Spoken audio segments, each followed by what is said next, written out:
What's the most efficient way to heat my home? When looking at heating solutions, there's lots of options. From a single room solution through to a full home solution, which normally goes to a ducted solution. So that involves running air duct through into each room and delivering that air into that area. A single room solution can be anything from a wood fireplace through to an electric fan. But if you're looking at a whole home solution, which you can zone with either the reverse cycle or ducted, they're the two you're looking at, is reverse cycle or ducted gas heating. It really depends on, when you look at efficiency, it really depends on what the temperature is outside as to what's the most efficient at the time, which makes it a little bit difficult because you can't have both. A reverse cycle system is working to take the temperature outside and extract every little bit of heat that it can from the air outside and deliver that into your home through the fan coil. And then we're taking air from the house, taking it past the fan coil and delivering warm air into the home. If it's really cold outside, that system's got to work harder to achieve the same result, as opposed to gas ducted heating, which is going to, no matter what the temperature is outside, it'll give you a constant heat, a constant temperature.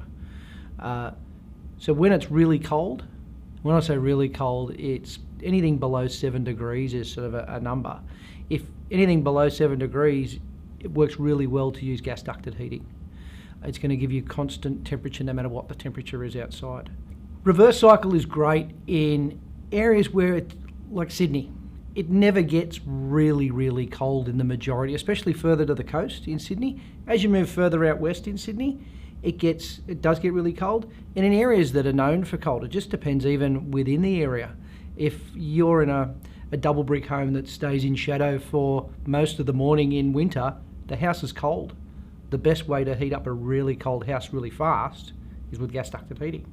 If you're looking at just having a constant temperature if it was 15 degrees and you want to take it to 22 degrees, which is a nice comfortable temperature to live in, then reverse cycle air conditioning is a really nice and efficient way to heat in that form. For a whole home solution, there are options, and the first thing is to decide, as we said, if you're looking at a single room solution or a whole home. And even with whole home, you can zone that down to come up with to set the temperature in a single room. But the capital cost of the investment is obviously a lot larger when you're looking at gas ducted heating and running duct through the whole home as opposed to an electric fan. So although we're both using energy, it's the type of energy and the type of technology that's being used that has to be most appropriate for your environment and for the area that you live in. So if you're in areas such as Melbourne and Canberra and areas in the mountains that are really cold and constantly below 7 degrees, you'd be really looking at gas ducted heating as an option. Further to that, you've got natural gas ducted heating versus LPG. LPG is a little bit more expensive energy source to use, but still, if you're in a really cold environment, it's still using the efficiency of gas and that capability to deliver heat no matter what the temperature is outside. So even in LPG areas, it's still of benefit sometimes to have gas ducted heating. It just really depends on where you are and how cold it gets outside.